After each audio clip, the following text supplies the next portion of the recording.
नमस्कार मंडळी. तर तुमच्यासाठी मी अशी रेसिपी घेऊन आलेली आहे. ती कोकणातली प्रसिद्ध आणि पारंपरिक पद्धतीने बनवलेली अशी काजूची भाजी आहे, काजूच्या गराची. तर त्याआधी माझ्या श्वेता किचनमध्ये तुमचं खूप खूप स्वागत. तर आपण रेसिपीला चालू करूया. तर इथे मी पाणी गरम करत ठेवलेलं मटक्यामध्ये, आणि आता काजू आपण त्याच्यामध्ये भिजत घालणार आहेत. तर इथे मी 250 ते 300 ग्रॅम एवढे काजू घेतलेले आहेत. तर आपण हे काजू आता भिजत घालूया. मस्त असे रसरशीत काजू आहेत, सुके काजूगर आहे ते. तर त्याचं कसं भिजत घातल्यामुळे त्याचा डिंक पण निघून जातो आणि सालं पण पटापट निघतात गरम पाण्यामध्ये घातल्यामुळे. तर इथे मी हे गर घेतलेले आहेत. तर आपण आता ते भिजत घालूया 15 मिनटासाठी. 10 ते 15 मिनटं ठेवले तरी पटापट, आणि गरम पाणी आहे त्याच्यामुळे आपल्याला 15 मिनटं मला का ठेवायची, तर थोडेसे ओले झाले तर ओल्या काजूसारखं, म्हणजे भिजले तर ओल्या काजूसारखी चव येईल त्याला, त्याच्यासाठी. तर इथे मी सामग्री घेतलेली आहे. मसाले इथे बडीशेप घेतलेली आहे, काळी मिरी, आणि थोडीशी चक्री फूल बोलतात ते, आणि लवंग 1-2 घेतलेले आहेत, आणि थोडंसं जिरं, आलं, आणि 1 टोमॅटो, आणि 2 मोठे कांदे. तर आपण हे सर्व भाजून घेऊयात. भाजून म्हणजे कच्चेपणा जाईपर्यंत आपल्याला भाजायचं आहे. तर इथे मी 2 पळी तेल टाकलेलं आहे. तर त्याच्या आधी मी कांदा टाकते त्याच्यात. सर्व मसाले नंतर टाकूया आपण. तर इथे मी कांदा मस्त थोडासा भाजून घेणार आहे, आणि मग त्याच्यामध्ये सर्व मसाले पण टाकणार आहे, जे मी घेतलं आहे आलं वगैरे ते पण टाकणार आहे. तर इथे मी हे सर्व भाजून घेत आहे. तर मंडळी, तुम्ही पण कोणत्या पद्धतीने भाजी करतात ते पण मला सांगा. तर इथे मी आता लसूण पण कांद्यामध्ये टाकलेले आहे, आणि हे मसाले सर्व मी असे कोंबवून घेणार आहे. ते जास्त म्हणजे खरपूस भाजणार नाही, आपल्याला फक्त कच्चेपणा घालवायचा आहे त्याचा, आणि नंतर आपल्याला ते मिक्सरला ग्राइंड करायचे आहेत. तर इथे थोडंसं भाजून घेतलेलं आहे मी हे. तर आता त्याच्यामध्ये काजू टाकून घेत आहे.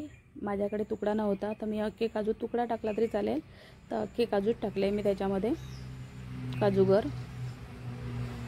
तर इथे मी थोडंसं खोबरं पण, अर्धी वाटी छोटीशी खोबरं पण टाकणार आहे सुकं. तर ते पण मी आता थोडंसं भाजून घ्यायचं आहे, जास्त भाजायचं नाही आहे. ते पण आपल्याला कुठे चिकन किंवा काय बनवायचं असेल तर मस्त खरपूस भाजायला लागते, पण ह्याच्यामध्ये थोडंसं कोंबवून घेतलेलं आहे मी ते खोबरं. तर मी आता हे सर्व मिक्सरला लावून बारीक करून घेत आहे. तर मी सर्व हे मसाले काढून घेतले.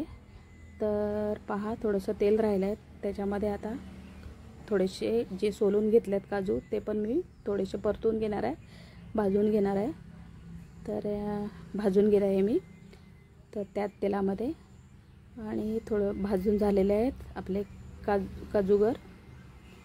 तर मी काजूगर अजिबात फोडले नाही, अख्खेच टाकले. माझ्या मुलाला अख्खेच आवडतात म्हणून मी अख्खे टाकले, सांगतो फोडू नको म्हणून मी अख्खे टाकले. तर इथे हे पण झालेले आहेत भाजून. तर आपण आता पुढची तयारी करूया. तर आता मसाले आपण भाजायला टाकायचे आहे. तर इथे मी 2 पळी तेल टाकलेलं आहे, आणि तेलामध्ये आता तेजपत्ता 1 आणि दालचिनी टाकून घेऊया, आणि नंतर आपण ते थोडंसं भाजून घेऊन त्याच्यावर आपण जिरं टाकून घेऊया, आणि जिरं टाकून घेतलं आहे मी. तर आता बारीक चिरलेला थोडासा 1 कांदा मी बारीक चिरून घेतला आहे, तो पण टाकणार आहे याच्यामध्ये. तर तो पण आपण जरा खरपूसच भाजून घ्यायचा आहे आपल्याला, कारण फोडणी करायची आहे मसाल्याची म्हणून. तर इथे मी तो पण भाजून घेतला आहे कांदा. तर आपलं वाटण पण तयार झालं इथे, मस्त असं एकदम बारीक असं वाटलेलं आहे मी. तर आता आपला कांदा पण असा भाजून झालेला आहे. तर आपण त्याच्यावर तो मसाला टाकून घेऊया. तर आधी आपले घरचे मसाले सर्व टाकून घेते. हा मिक्स मसाला आहे तो टाकून घेतलेला आहे मी. आता इथे थोडीशी हळद टाकूया, अर्धा चमचा एवढी. 2 चमचे मी मसाला टाकला आहे, मिक्स मसाला, अर्धा चमचा हळद, आणि काश्मीरी मिरची पावडर, अर्धा चमचा. ती तिखट नसते त्याच्यामुळे काय जास्त टाकलं तरी काय नाही. तर इथे माझ्याकडे मी गरम मसाला, खडा मसाला मी बनवून ठेवलेला आहे घरी, त्याच्यातला गरम मसाला पण टाकला अर्धा चमचा एवढं. तर आता आपण वाटण टाकून घेऊया आणि त्याच्यामध्ये मस्त असं तेल सुटेपर्यंत खमंग असं परतून घ्यायचं आहे आपल्याला हे सर्व साहित्य.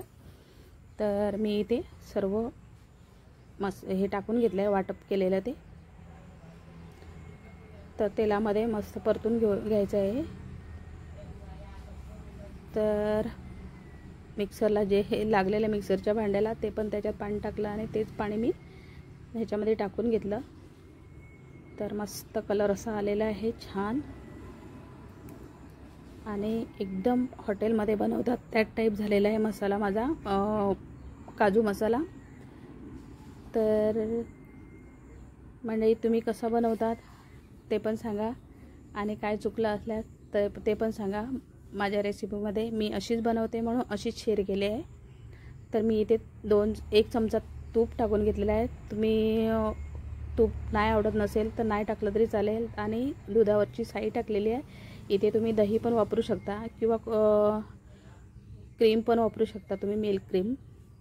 तर इथे पाणी टाकून घेतलं आहे मी. आता हे पाण्यामध्ये सर्व आटवून घ्यायचं आहे, आणि आपल्याला काजू पण आपल्याला हे टाकून घ्यायचे आहे. जेवढं जाड पाहिजे तेवढं तुम्ही होता तेवढं जास्त पातळ ठेवायचं, कारण ते जाड होते नंतर त्याच्यामध्ये काजू पण आपण टाकलेले आहेत ना, तर जाड होते. तर त्याची उकळी येईपर्यंत थोडा वेळ शिजवून घेऊया. आणि मीठ मी कुठे टाकलेलं नाही आहे मीठ, तर मी आता हे मीठ टाकून घेत आहे चवीनुसार. तर इथे मीठ टाकलेलं आहे, आणि आपण गरम मसाला वापरला आहे, पण आता पण थोडासा आपण गरम मसाला टाकून घेऊया इथे. तर इथे मी आता गरम मसाला टाकून घेत आहे.